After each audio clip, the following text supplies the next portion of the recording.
champion of the world, introducing Luis Pantera Neri. Naoya Monster.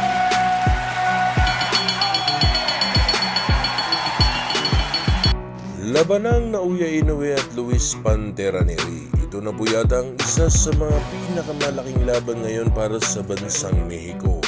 Ito po'y dahil sa magkakataon na makasilat itong si Luis Neri sa magiging laban na ito ay mapapas sa kamay po nitong si Neri ang lahat ng mga titulong pinanghawakan nitong si Naoya Inoue.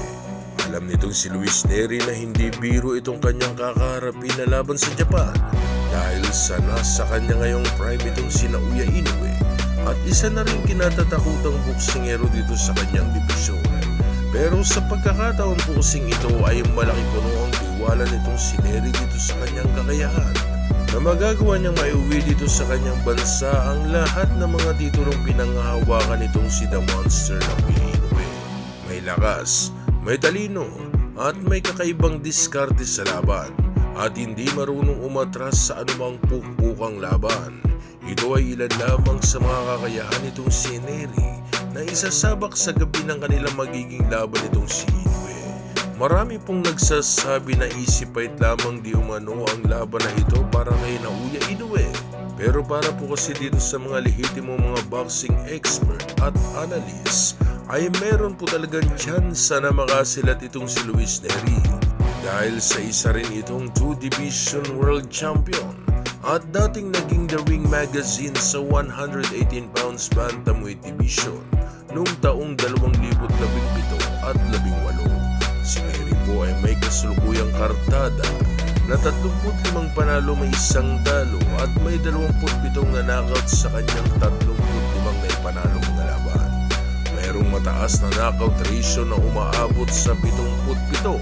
Kaya naman po ay sigurado na mabibigyan ng magandang laban itong si Luis Neri ang Hapon na si Naoya Inoue. Laban na talagang gigimbal dito sa Japan na kung saan ay mararanasan nila muling lumuhas sa kamay ng Mexicanong boksingero. Ito po'y dahil sa unang beses po kasing dumayo itong si Luis Neri dito sa Japan ay tinanggalan itong si Neri ng pangarap ang mga Hapon nang sibakin ito ang undefeated noon at dating may hawak ng WBC Bantamweight World Title Belt na si Shinsuke Yamanaka. Si Yamanaka ay may kartada noong 27 panalo walang talo at may 19 na nanakaw dito sa kanyang 27 na ipanalong mga laban. Itong si Yamanaka ang kinikilala po noong Naoya Inoue pero nagbago po ito nang makalabanan nito si Neri. Dahil sa ito po pala ang kanyang magiging huling laban na makapagpaparetiro sa kanya pagkatapos maranasan ang pinakamasaklap na pagkadalo dito sa Mexicano na kalaban. 指名挑戦者が青コーナー、戦績は単勝のうち17勝がノックアウト1位ルイ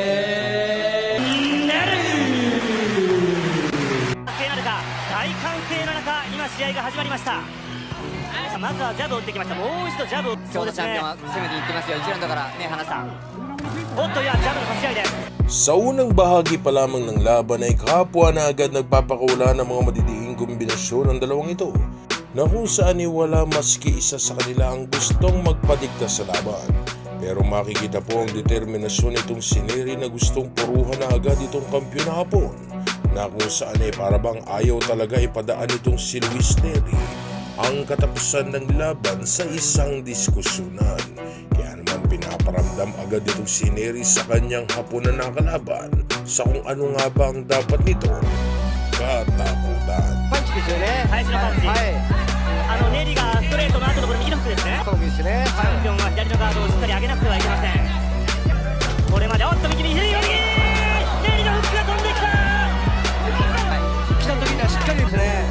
ボディ低席にいてもセレスさん、ネリは非常にパンチ力がありそうです。これまで世界挑戦経験者、さらには WBA の元ノックアウトして振ってボディワンツー落ちました。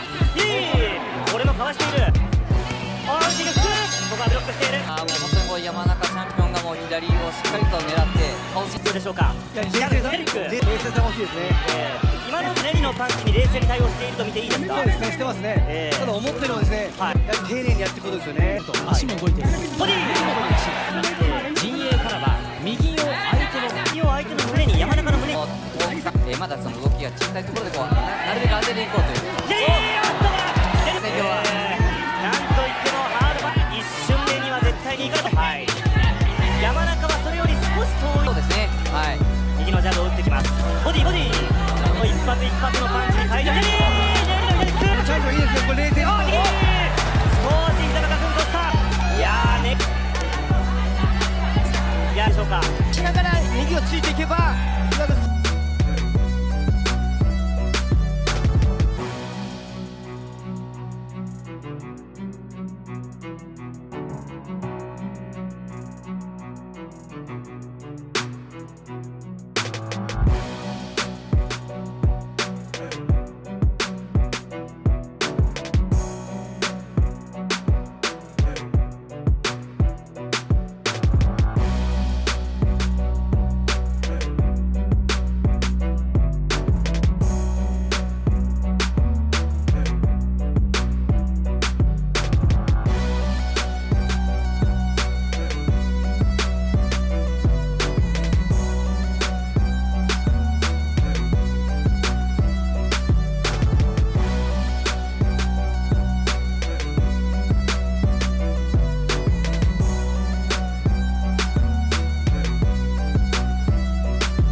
Sa laban na ito ay nagluksa ang buong Japan dahil sa ito na po pala ang huli nilang masisilayan na lumaban itong kanilang kababayan.